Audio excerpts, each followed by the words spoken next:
이 시간 마음을 정돈하고 하나님께 집중하기를 원합니다. 다 함께 일어나셔서 주일 예배로 나아가겠습니다. 내 영혼아 여호와를 송축하라. 내 속에 있는 것들아 다 그의 거룩한 이름을 송축하라. 아멘. 창조주, 전능자, 아버지 되시는 하나님 앞에 모여 예배를 드립니다. 한마음 한뜻으로 하나님께 전심으로 예배드리게 하시고 예배 공동체인 우리의 모임에 하나님의 은혜와 말씀이 가득 부어지길 소망하며 예수님의 이름으로 기원합니다. 아멘. 나는 전능하신 아버지 하나님 천지의 창조주를 믿습니다. 나는 그의 유일하신 아들 우리 주 예수 그리스도를 믿습니다. 그는 성령으로 잉태되어 동정녀 마리에게서 나시고 본디오 빌라도에게 고난을 받아 십자가에 못 박혀 죽으시고 장사된 지 사흘 만에 죽은 자 가운데서 다시 살아나셨으며 하늘에 오르시어 전능하신 아버지 하나님 우편에 앉아 계시다가 거기로부터 살아있는 자와 죽은 자를 심판하러 오십니다. 나는 성령을 믿으며 거룩한 공교회와 성도의 교제와 죄를 용서받는 것과 몸의 부활과 영생을 믿습니다. 아멘. 다 함께 일어나셔서 우리를 부르신 주의 은혜에 감사하며 찬양하시겠습니다.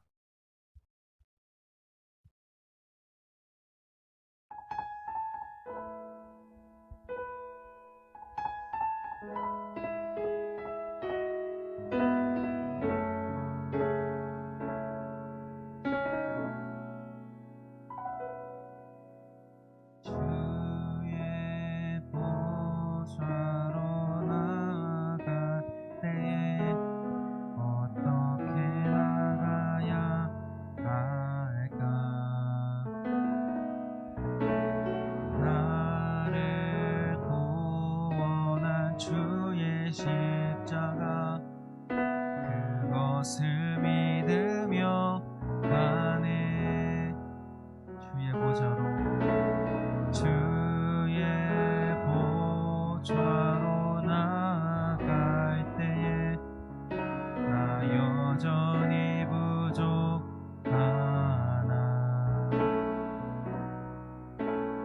나를 부르신 주의 그 사랑 그것을 믿으며 가네. 자격 없는 내 힘이 아닌 오직 예수님의 보혈로 자격 없는 내 힘이 아닌 오직 예수님의 보혈로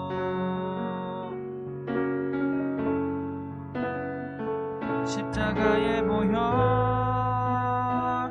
완전하신 사랑 힘입어 나아갑니다.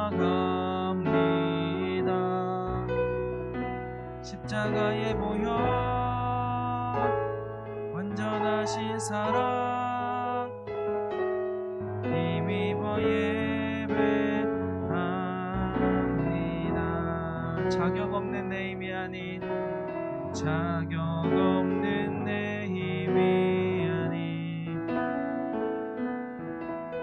오직 예수님의 보혈로 자격 없는 내 힘이 아닌 오직 예수님의 보혈로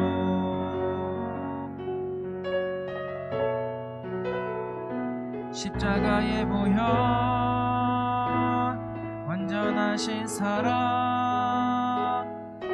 힘입어 나아갑니다.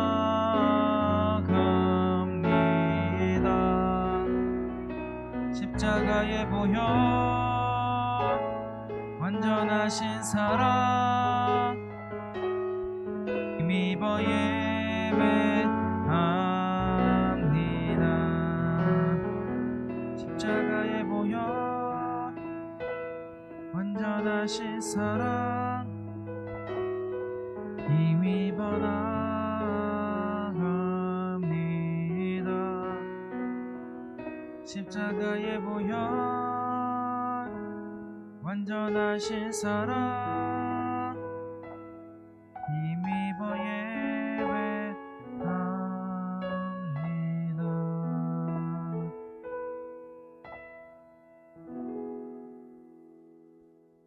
아멘. 우리를 사랑으로 이끄시는 주님께 박치시면서 찬양하시겠습니다.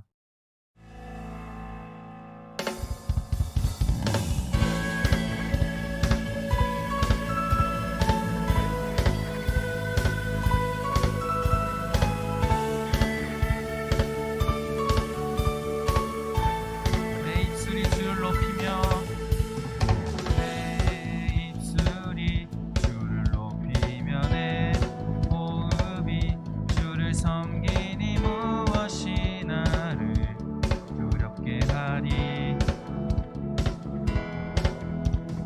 주 잠잠히 나를 비추며 주 가득히 나를 채우니 무엇도 나를 흔들지 못하리. 주 사랑이 내게 들어와 모든 두려움 사라지게 해. 영원히 주 찬양 찬양 내 영혼 춤추리. 주 사랑이 내게 들어와 모든 어둠 사라지게 해. 영원하신 그의 사랑 안에 나 거하리. 아멘.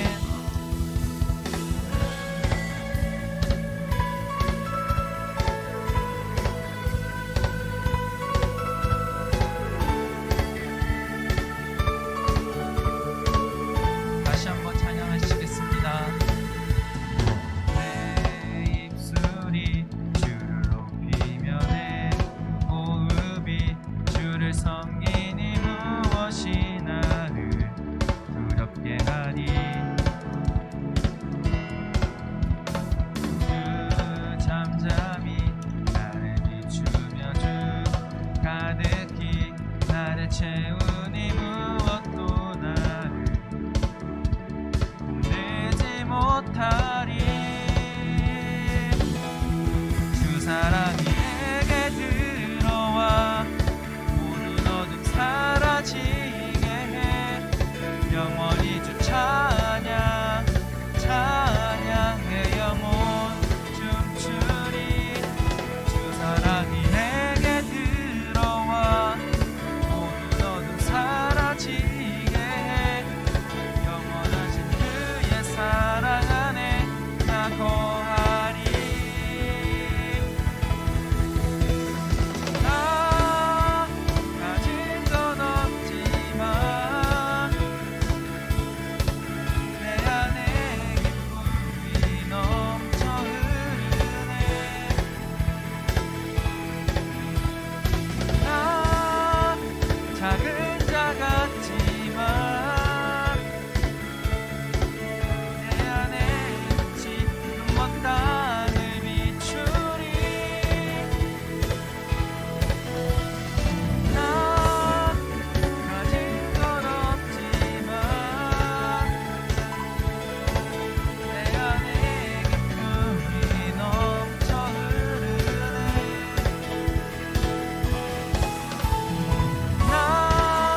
영원히나 거하리.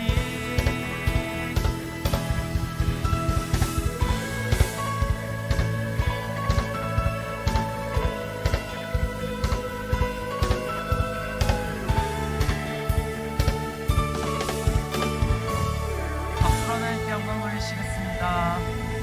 아멘.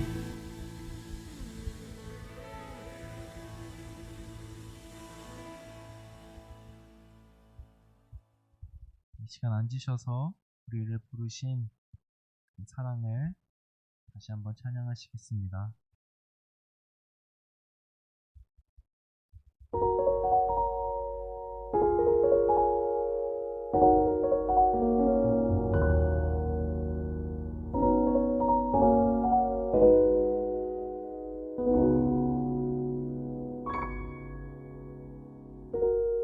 엉망한 삶이라 여겼던 우리 인생을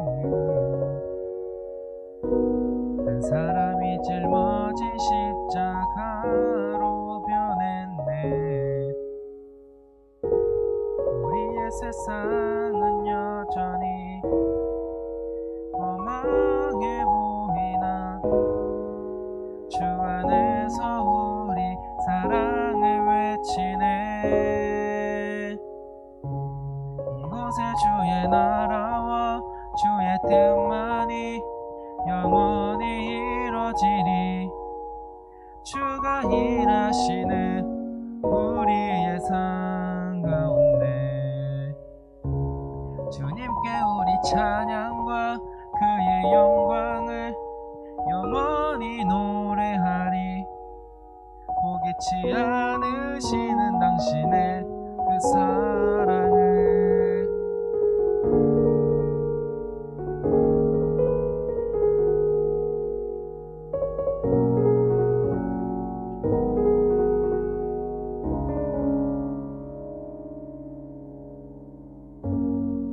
험한 삶이라 여겼던 우리 인생을 한 사람이 짊어진 십자가로 변했네. 우리의 세상은 여전히 험하게 보이나 주 안에서 우리 사랑을 외치네. 이곳에 주의 나라와 주의 뜻만이 영원히 이루어지리. 주가 일하시는 우리의 삶 가운데 주님께 우리 찬양과 그의 영광을 영원히 노래하리. 포기치 않으시는 당신의 그 사랑을.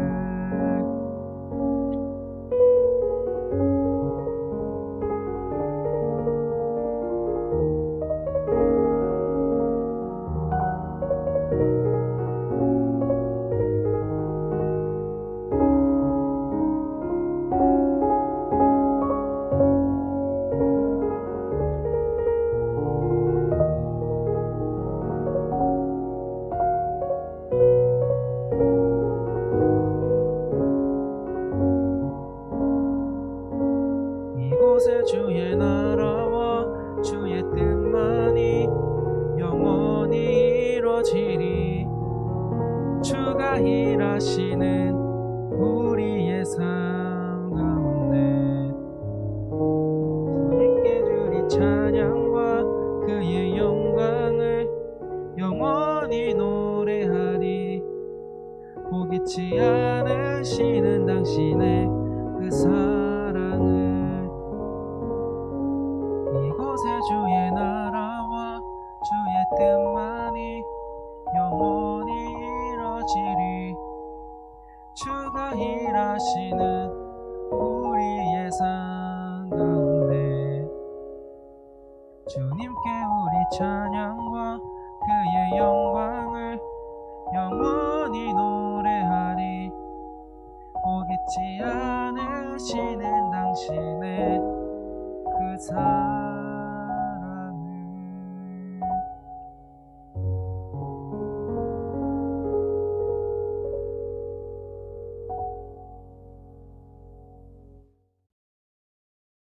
기도하시겠습니다. 하나님의 깊고 넓은 사랑에 반응하여 함께 예배하게 하심에 감사드립니다. 학년이 바뀌고 학기가 바뀌고 월이 바뀌었지만 여전히 코로나로 답답한 상황을 보내고 있습니다. 그런 우리를 긍휼히 여기사 지친 상황에 은혜의 담비를 내려주시고 이 어려움이 해결할 수 있도록 지혜와 살 길을 마련해 주옵소서. 아프간을 비롯하여 세계 곳곳에는 또한 한국에는 사건 사고가 끊이지 않고 많은 이들이 분노와 슬픔, 아픔과 좌절, 눈물과 원망을 느끼고 있습니다. 주님, 이 아프고 슬픈 자들에게 주의 위로를 내려주시고 하나님의 사랑과 평화가 우리 그리스도인과 교회를 통하여 세상에 흘러갈 수 있도록 우리를 사용하여 주옵소서. 이 시간 말씀을 듣습니다. 이 자리에 함께한 모든 이들의 귀가 열리고 좋은 마음이 되어 하나님의 말씀을 깨닫고 따르는 시간 되게 하옵소서. 예수님의 이름으로 기도합니다. 아멘.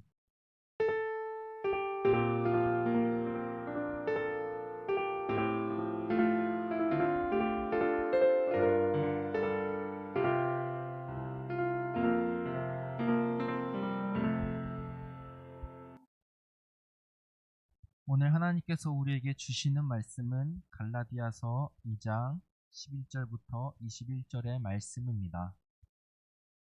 이제 봉독합니다. 하나님의 말씀을 경청하십시오. 게바가 안디옥에 이르렀을 때에 책망받을 일이 있기로 내가 그를 대면하여 책망하였노라. 야고보에게서 온 어떤 이들이 이르기 전에 게바가 이방인과 함께 먹다가 그들이 오매 그가 할례자들을 두려워하여 떠나 물러가매 남은 유대인들도 그와 같이 외식함으로 바나바도 그들의 외식에 유혹되었느니라. 그러므로 나는 그들이 복음의 진리를 따라 바르게 행하지 아니함을 보고 모든 자 앞에서 게바에게 이르되 내가 유대인으로서 이방인을 따르고 유대인답게 살지 아니하면서 어찌하여 억지로 이방인을 유대인답게 살게 하려느냐 하였노라. 우리는 본래 유대인이요 이방 죄인이 아니로되 사람이 의롭게 되는 것은 율법의 행위로 말미암음이 아니요 오직 예수 그리스도를 믿음으로 말미암은 줄 알므로 우리도 그리스도 예수를 믿나니 이는 우리가 율법의 행위로서가 아니고 그리스도를 믿음으로써 의롭다함을 얻으려 함이라. 율법의 행위로서는 의롭다함을 얻을 육체가 없느니라. 만일 우리가 그리스도 안에서 의롭게 되려 하다가 죄인으로 드러나면 그리스도께서 죄를 짓게 하는 자냐? 결코 그럴 수 없느니라. 만일 내가 헐었던 것을 다시 세우면 내가 나를 범법한 자로 만드는 것이라.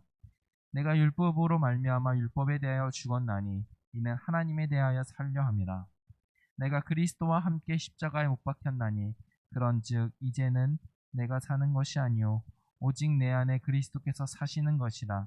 이제 내가 육체 가운데 사는 것은 나를 사랑하사 나를 위하여 자기 자신을 버리신 하나님의 아들을 믿는 믿음 안에서 사는 것이라. 내가 하나님의 은혜를 패하지 아니하노니 만일 의롭게 되는 것이 율법으로 말미암으면 그리스도께서 헛되이 죽으셨느니라. 이것은 우리를 위해 주시는 하나님의 말씀입니다. 아멘. 오늘은 믿음으로 의롭게 되다라는 제목으로 말씀을 나눠보겠습니다. 서울에는 여러 큰 광장들이 있습니다. 그 중에서 이 사진에 나오는 광장이 어딘 줄 아시나요? 바로 광화문 광장입니다. 아마 모두들 가보셨을 텐데 이 광화문 광장에 가면 여기 사진에도 보이듯이 두 개의 큰 동상이 있죠. 세종대왕과 이순신 장군의 동상입니다. 이처럼 광화문 광장을 가면 이렇게 큰 두 개의 동상을 볼 수 있는데 그럼 왜 사람들은 이렇게 큰 사람들이 많이 볼 수 있는 장소에 동상을 만든 걸까요? 아마도 역사 속에서 그의 행적이나 업적이 뛰어나서 그리고 그의 삶을 기억하고 기념하기 위해서 만들었을 것입니다. 그렇기에 한국에는 이 세종대왕 이순신뿐만 아니라 여러 사람의 동상이 있으며 다른 나라도 그 나라 역사에서 중요했던 뛰어났던 인물의 동상이 있습니다. 혹시 독일 가본 사람 있을까요? 우리 친구나 선생님들 중에. 저는 못 가봤는데 독일에도 그 나라의 중요한 역사에서 중요한 인물의 동상이 아마 곳곳에 있을 겁니다. 화면에서 보듯이 이 사람의 동상이 독일에 이렇게 여러 개 있다고 합니다. 이 사람은 누구일까요? 설교 때 종종 언급했는데 바로 종교개혁을 이끈 마르틴 루터입니다. 이에 대해서 이 분이 누군지는 잘 모를 수 있는데 도대체 이 마르틴 루터가 무슨 일을 했길래 이 독일 땅에 여러 개의 동상이 있는 걸까요? 사실 루터가 한 일은 독일뿐 아니라 전 세계에 영향을 끼쳤습니다. 루터는 중세시대 사람으로서 당시 상황, 특별히 당시 교회 상황을 살펴보면 중세교회는 면제를 빌미로 더 많은 돈을 얻기 위하여 면제부를 판매했고 교황이 거주하고 있는 라테라노 성당에 있는 28개의 계단을 주기도문을 외우면서 무릎으로 올라가면 속죄를 받는다고 믿었습니다. 이런 시대 상황 속에서 루터도 별반 다르지 않게 속죄와 구원을 위해 여러 고행과 훈련을 했으며 그 계단, 라테라노 성당의 28개의 계단을 주기도문을 외우며 무릎으로 올라갔다고 합니다. 그러던 중 그렇게 살다가 루터는 자신의 부단한 노력과 행위 그리고 당시에 만연했던 이 면죄부의 판매에 대해 회의를 느끼게 되었고 구원, 속죄에는 아무런 영향을 주지 못한다는 것을 말씀을 통하여 깨닫게 됩니다. 그리하여 그는 오직 믿음으로 오직 은혜로 속죄와 구원을 받게 된다라고 가감없이 선포하게 됩니다. 맞습니다. 속죄와 구원, 오늘 본문에 나오는 의롭게 됨은 은혜로 믿음으로 받게 되는 겁니다. 그가 말한 것처럼 사람에게서는 결코 근거를 찾을 수 없습니다. 오늘 본문도 의롭게 됨, 칭의, 구원은 믿음, 은혜로 말미암는다고 말하고 있습니다. 오늘 본문과 다음 주 본문은 이제 갈라디아서를 살펴볼 텐데 갈라디아서는 6장으로 짧은 말씀으로 주제를 살펴보면 행위를 통해서가 아니라 오직 믿음으로 받는 구원이라는 주제를 갖고 있습니다. 아까 살펴본 이 루터의 생각, 루터의 말과 비슷하며 오늘 본문에도 이러한 내용이 나옵니다. 그런데 여기에는 아주 작은 차이점이 있습니다. 루터 시대가 말하는 행위의 구원은 우리가 사는 시대도 비슷하긴 한데 그 당시 루터 시대가 말하는 행위의 구원은 더 많은 행동, 더 많은 훈련, 더 많은 절제 이런 사람의 공로와 행동으로 말미암아 사람에게 구원이 임한다고 보았다면 본문에서 말하는 행위의 구원은 율법과 관련하여 구약에 있는 율법을 따라야지만 구원이 임한다고 했습니다. 이것을 좀 더 쉽게 표현하자면 유대인처럼 행동하고 살아야지만 구원을 이루게 된다라고 본문 속의 상황은 우리에게 말해주고 있습니다. 사실 오늘 말씀과 주제는 명료합니다. 그렇지만 쉬운 내용은 결코 아닙니다. 더 깊은 이해와 은혜를 위하여 본문을 살펴보도록 하겠습니다. 본문은 한 사건으로 시작합니다. 여기에는 여러 사람이 등장하고 나옵니다. 게바, 야고보에게서 온 어떤 이들, 이방인, 남은 유대인들, 바나바, 그리고 말하고 있는 화자인 바울이 등장합니다. 여기서 게바가 누구일까요? 게바가 누구인지 아시나요? 많이 들어봤을 텐데 친구들도 잘 아는 인물인데 게바는 곧 베드로입니다. 베드로는 바나바와 함께 여러 사람과 식사를 하고 있었습니다. 그런데 야고보에게서 온 어떤 이들이 와서, 쉽게 말하면 야고보를 따르는 사람들이 온다는 소식, 그리고 그들이 도착했다라는 말을 듣고 베드로는 그 자리를 떠납니다. 여기서 떠난 거는 베드로만이 아닙니다. 바울과 함께 사역했던 바나바도 떠나고 유대인들도 떠났다고 나옵니다. 이 사건을 자세히 알기 위해서는 먼저 용어 정리를 필요한데, 12절에 나오는 이방인은 그냥 이방인이 아니라 이방 출신 그리스도인이고, 13절에 나오는 유대인은 이스라엘 출신, 유대 출신 그리스도인입니다. 의미를 살려 본문을 다시 한번 말한다면, 베드로는 바나바와 유대 그리스도인들과 이방 그리스도인들과 함께 밥을 먹고 있었는데, 야고보를 따르는 사람들이 오게 되어서 베드로와 바나바 그리고 유대 그리스도인들은 그 자리를 떠났다는 겁니다.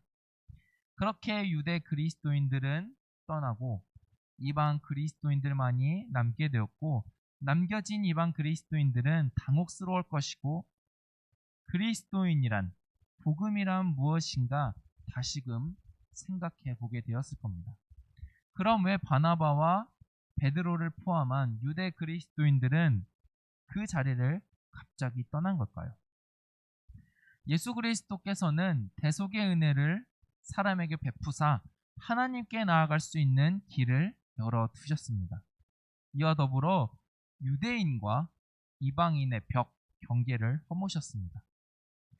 구약의 때 하나님의 선택을 받은 특별한 민족인 이스라엘 백성들과 그렇지 못한 이방인과 그 어느 누구도 상관없이 예수 그리스도를 구주로 믿는다는 그 믿음으로 말미암아, 그 고백으로 말미암아 모두에게 하나님의 자녀가 되는 권세를, 의롭게 됨을, 구원을 주신다고 주님께서는 말씀하시고 우리에게 알려주셨습니다.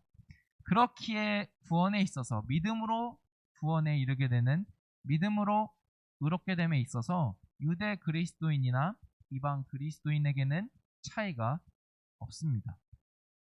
그런데 이방인 그리스도인이 아닌 유대 그리스도인 중에는 다른 생각을 가진 사람들이 있었습니다. 그들은 예수님께서 이처럼 유대 그리스도인들과 이방 그리스도인들 사이에 있던 벽을 허무셨는데, 여전히 유대인과 이방인 사이에는 벽이 존재하며 할례를 포함한 율법을 지켜야만, 아까 말했던 것처럼 유대인처럼 되어야, 유대인처럼 살아야, 유대인처럼 행동해야 의롭게 되고 구원을 받게 된다고 생각하는 사람이 있었습니다. 그렇게 벽을 고수했던, 경계가 여전히 있음을 고수했던 그들은 같은 그리스도인일지라도 율법에 의하여 이방인 그리스도인, 이방인과는 결코 식사를 하지 않았습니다.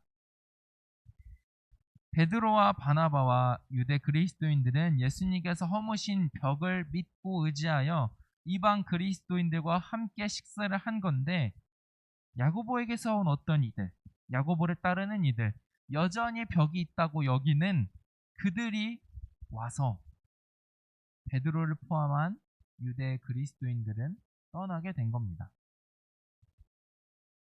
죄를 정죄받을까봐, 비난받을까봐, 비판받을까봐 베드로는, 그리고 유대 그리스도인들은 그 자리를 떠난 겁니다.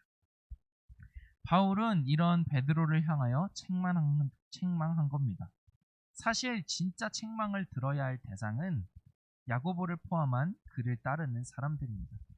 예수님께서 허무셨던 그 벽이 여전히 있다고 고수하는, 그런 예수님께서 허무신 벽을 믿지 않은 그들이 정말로 책망을 들어야 될 사람이라 여겨집니다. 그렇다고 베드로가 책망을 듣지 않아도 되는 것은 아닙니다. 바울은 이어서 의롭게 됨, 구원이 어떻게 이루게 되는 건지 설명을 합니다. 15절에 나오는 우리라는 말에는 유대 그리스도인으로서 바울 자신과 이전에 언급된 베드로, 바나바가 포함되는 단어입니다. 이 구절만 본다면 유대인과 이방 죄인 사이에는 여전히 격이 있음을, 격이 다르다는 것처럼 느껴집니다. 그렇지만 바울은 이어지는 16절에서 사람이 의롭게 되는 것은 유대인, 율법, 출신, 혈통이 아닌 오직 그리스도를 믿는 믿음으로 말미암다고 말하고 있습니다. 이에 덧붙여 바울은 율법으로 의롭다함을 얻을 육체가 없다고 말합니다. 그 누구도 자신의 노력과 힘으로 모든 율법을 지킬 수 없습니다. 사람은 그런 존재가 되지 못합니다. 바울은 누구보다 열심히 율법을 지켰고 또한 할례를 받은 유대인이지만 그것이 결코 인간으로서는 가능하지 않다는 것을, 결코 그것으로 말미암아 구원에 이르지 못한다는 것을 그는 삶으로 또한 은혜로 믿음으로 깨달았던 겁니다. 17절, 18절은 조금 이해하기 어렵습니다. 로마서도 그렇지만 이 구원, 은혜, 의롭게 됨, 칭의를 설명하는 말씀들은 사실 다소 이해하기 어렵습니다. 당시 배경을 알아야 하고 또한 그 안에 담긴 의미도 알아야 하기 때문입니다. 17절은 아까 살펴본 베드로가 행했던 일을 바탕으로 기록된 말씀입니다. 베드로를 포함한 유대 그리스도인들은 예수님께서 벽을 허무셨다는 것을 믿고 이방 그리스도인들과 함께 밥을 먹었다고 했습니다. 그런데 율법 기준으로 한다면 이는 죄라고 했습니다. 즉 17절은 믿음으로 예수 그리스도를 따라 한 행동인데 율법에 의하여 본다면 그것은 죄가 되버리기 때문에 혹 예수님을 따르는데 죄가 되는, 그럼 예수님으로 말미암아 죄를 짓게 되는, 그럼 예수님이 너희로 하여금, 믿는 너희들로 하여금 죄를 짓게 한 것이냐? 결코 그럴 수 없다는 겁니다. 이어지는 내용도 이와 한 맥을 이루고 있는데 18절은 두 가지로 사실 이해할 수 있는 구절이긴 합니다. 하나는 베드로를 포함한 그들이 예수님을 따라 이방 그리스도인들 사이에 있는 벽을 허무는 일이 옳았다면 다시 그 벽을 세우는 일은 옳지 못한 일이며 이것은 범법한 일이 되는 겁니다. 다른 하나의 해석은 그 벽이 만약에 옳은 것이었다면 옳은 벽을 허문 것 그 자체가 범법이었으며 다시 짓는 행위는 그거를 증명하는 셈이 돼버리는 겁니다. 이 둘 중에서는 전자의 의미가 맞습니다.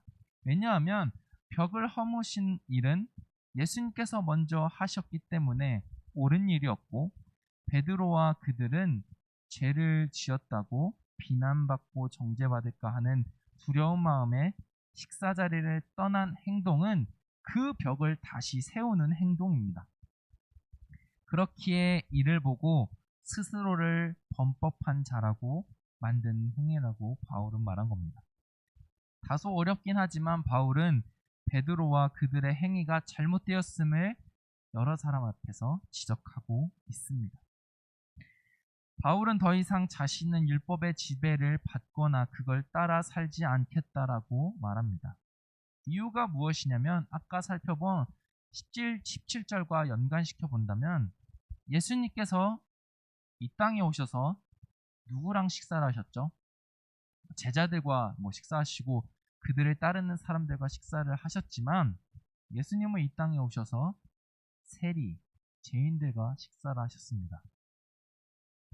율법으로 보자면 그 당시 사람들이 믿고 따랐던 율법의 기준으로 본다면 그건 분명 죄입니다. 이방인 죄인과 함께 겸상하는 식사를 하는 것은 죄입니다. 그럼 예수님께서는 죄를 지으신 걸까요? 아닙니다. 예수님은 율법보다 크시며 율법을 완성하시러 오셨습니다. 그렇지만 사람들이 보기에는 예수님의 행동은 율법을 어긴 그저 죄인에 불과했고 그렇기 때문에 십자가에 못 박아 죽게 만든 겁니다. 이것은 지극히 사람들의 생각이었고 예수님께서는 죄가 없으시고 또한 죽으셨지만 부활하셨습니다. 예수님께서는 율법 아래 있지 않으시고 참된 율법의 의미와 실천을 삶에서 보여주셨던 겁니다. 바울은 율법 때문에 돌아가신, 사람의 시각에 보이기에는 율법 때문에 돌아가신 예수님의 죽음과 그 부활에 참여한다는 겁니다. 그렇기에 바울은 이제 더 이상 나는 율법에 매여 있지 않고 율법의 지배를 받는 것이 아닌 그리스도를 따르는 삶으로 살아가게 된다라는, 그로 말미암아 의롭게 된다라는 은혜를 얻게 되는 사실을 깨닫고 갈라디아 지방에 있는 사람들에게 이렇게 편지를 보내는 겁니다. 바울은 자신의 편지를 받는 이들에게 의롭게 됨은 결코 행위, 조건, 신분, 출신이 아니라 예수님을 믿는 믿음으로 가능하다는 것을 강하게 선포합니다. 율법을 행해서 의롭게 된 것이 아니라 행위로 구원을 받는 게 아닙니다.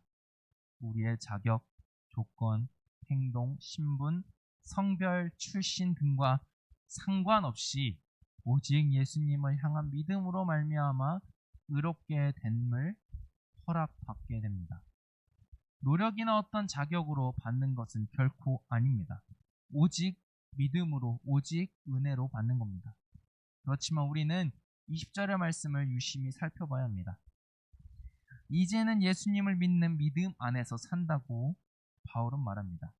이를 다르게 표현하자면 예수님을 따라 사는 삶이라는 겁니다. 예수님을 따라 사는 삶의 모습은 오늘 설교에서 따로 설명하지는 않겠습니다. 왜냐하면 우리가 모르지 않기 때문입니다. 행위로 구원받는 것은 아니지만 그렇다고 행위가 없는 것도 문제이고 그것 또한 아닙니다.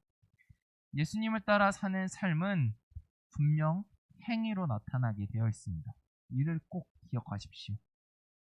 혹 내가 예수님을 믿는다고 하는데 그 믿음으로 말미암아 은혜를 받고 구원에 이르게 되었다고 하는데 내 삶을 돌아보니 내가 배우고 들었던 것과 내 삶을 비교해 보니 비슷하지 않다, 따르지 않다. 이거는 우리의 믿음에 대해서, 스스로에 대해서 다시금 생각해 봐야 되는 겁니다. 말씀을 듣는 우리 모두에게 정말로 바울이 경험하고 느끼고 고백한 그 예수 그리스도의 은혜가 임하길 바랍니다. 세상 어떤 걸로도 설명할 수 없으며 세상보다 큰 예수님의 사랑을 깨닫기 원합니다.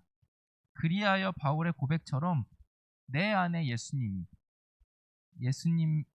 안에 내가 사는 인생이 되길 바랍니다. 구원과 의롭게 되려고 하는 행동이 아니라 그 은혜와 사랑에 감사하여 반응하여 또한 기쁨으로 행하는 삶을 삽시다. 우리를 통하여 하나님께서 영광 받으시고 주의 은혜와 복음이 세상에 흘러가고 하나님의 뜻이 이 땅에서 이루어지는 복이 우리의 삶을 통하여 성령 하나님의 도움으로 말미암아 우리 가운데 나타나길 간절히 소망합니다. 이 시간 함께 찬양하고 기도하시겠습니다.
세상을 다스리시네. 주를 경외하는 자들에게 부어주시는 놀라운 주님의 영광.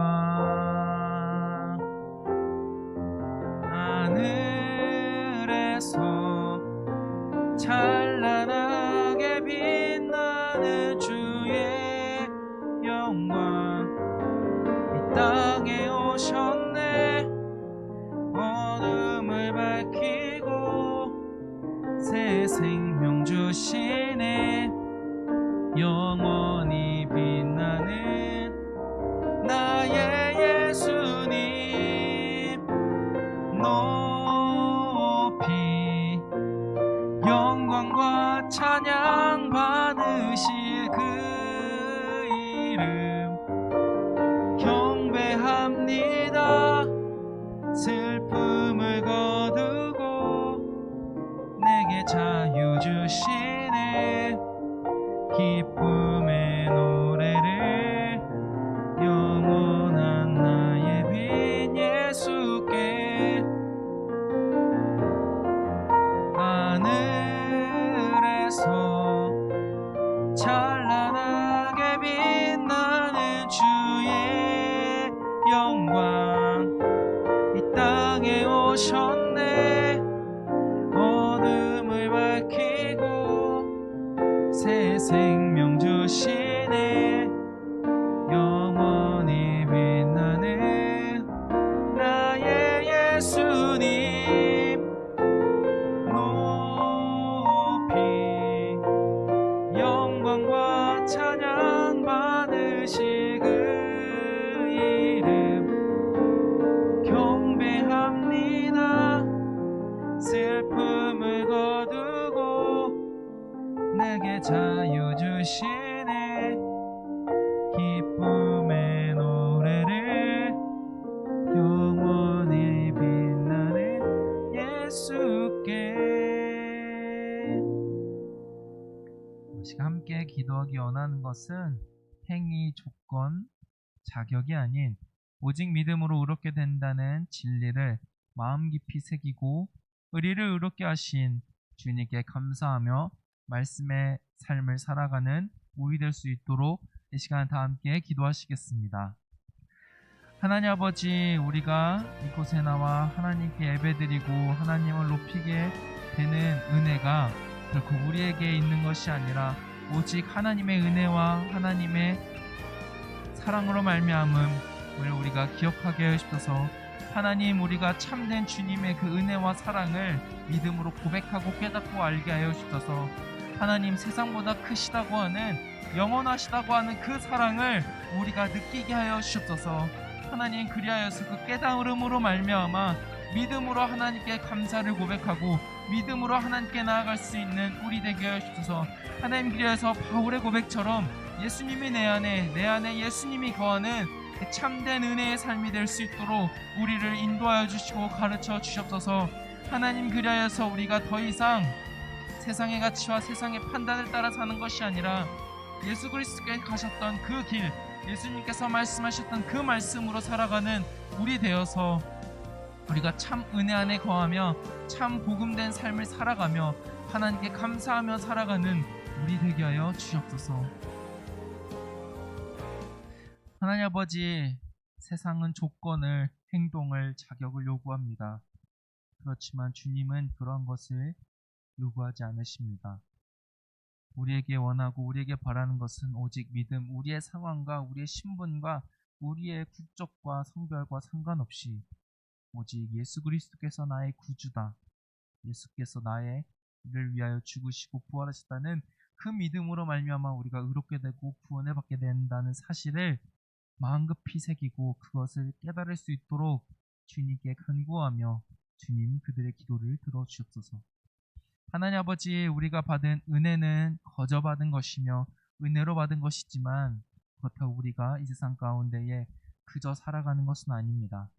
예수께서 보여주시고 말씀하신 그 삶을 따라가도록 성령 하나님 우리를 인도해 주시고 우리 마음 가운데 그 사랑과 은혜가 충만히 넘쳐서 우리가 이 땅의 기준과 판단과 상황과 생각이 아닌 하나님의 기준과 하나님의 말씀으로 살아가며 살아내며 또한 성령님을 의지하며 살아가는 우리 모두 되어서 이 땅 가운데 하나님 나라를 나타내며 하나님의 주인 되심을 선포하며 하나님께 영광을 올려드릴 수 있는 참된 복된 삶 될 수 있도록 인도하여 주옵소서. 예수님 이름으로 기도합니다. 아멘. 이 시간 다 함께 봉헌하시겠습니다.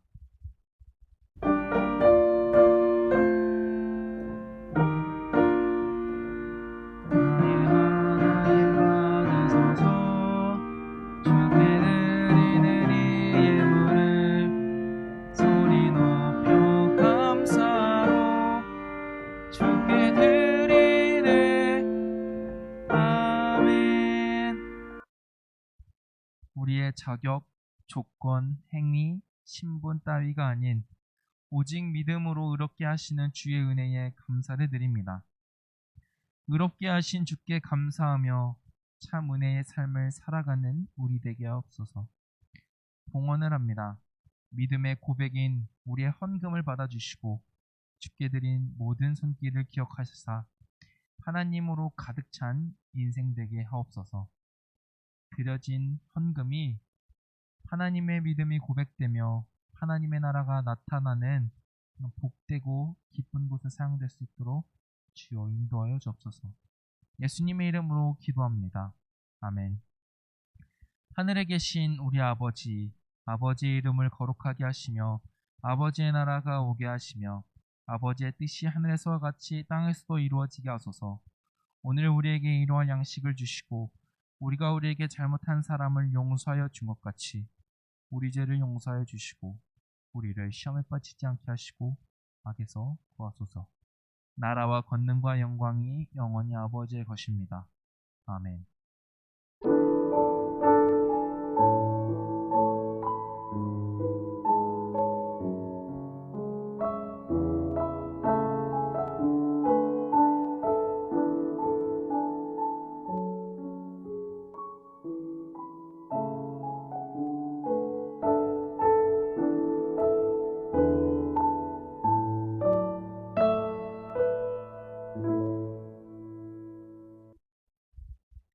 권고하도록 하겠습니다.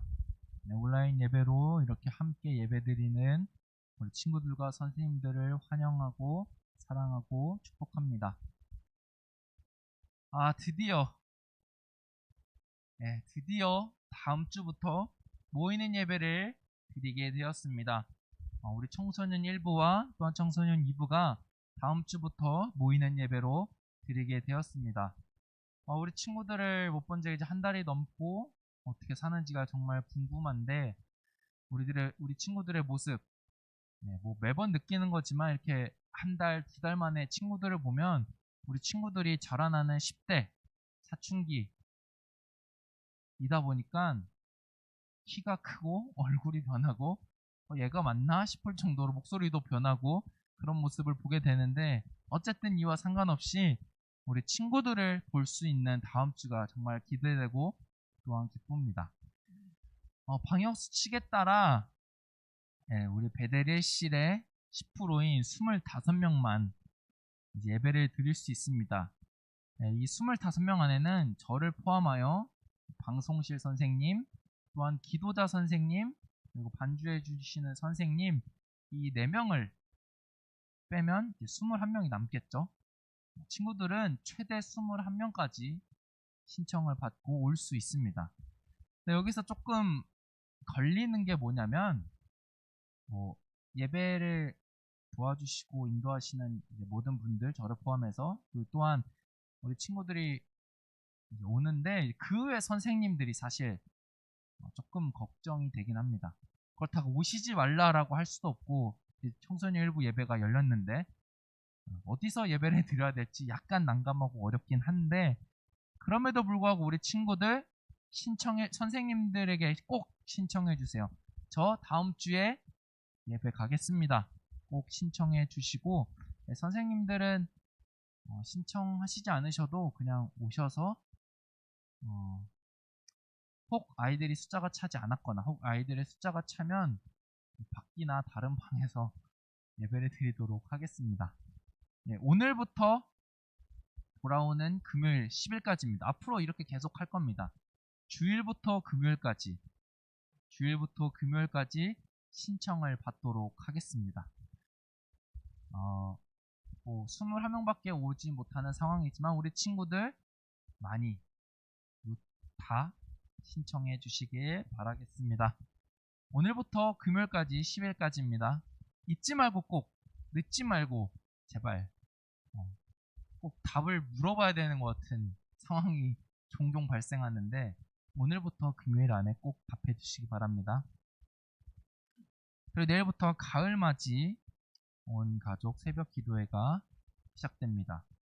내일부터 토요일까지 9월 6일부터 9월 11일까지 오전 5시 20분 새벽 5시 20분이기도 하는데 그때에 모든 교인들이 교회 공동체가 함께 기도하는 기도회를 가지려고 합니다.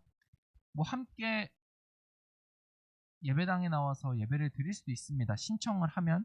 그렇지만 신청하고 사람들을 배려하고 또한 내가 나올 수 없는 상황이라고 한다면 유튜브를 통하여 이건 교육위원회 우리 정릉교회 교육위원회 채널이 아닌 정릉교회 유튜브 채널로 함께 기도에 참여할 수 있습니다. 내일부터 시작되는 기도에 함께 참여하여 하나님께 기도하며 찬양하며 또 하나님을 높이며 하나님의 은혜를 경험하는 시간이 되길 바랍니다. 이제 광고는 다 마쳤는데 다음 주에 우리 친구들을 보게 됩니다. 기대되고 우리 선생님들도 오랜만에 뵐 텐데 모두 기쁜 마음으로 건강한 모습으로 되길 바랍니다. 한 주간도 건강히 지내시고 우리 온라인으로 드리는 친구들 온라인으로 계속 드려주고 다음 주에 나오는 친구들은 우리 다음 주에 만나요. 안녕.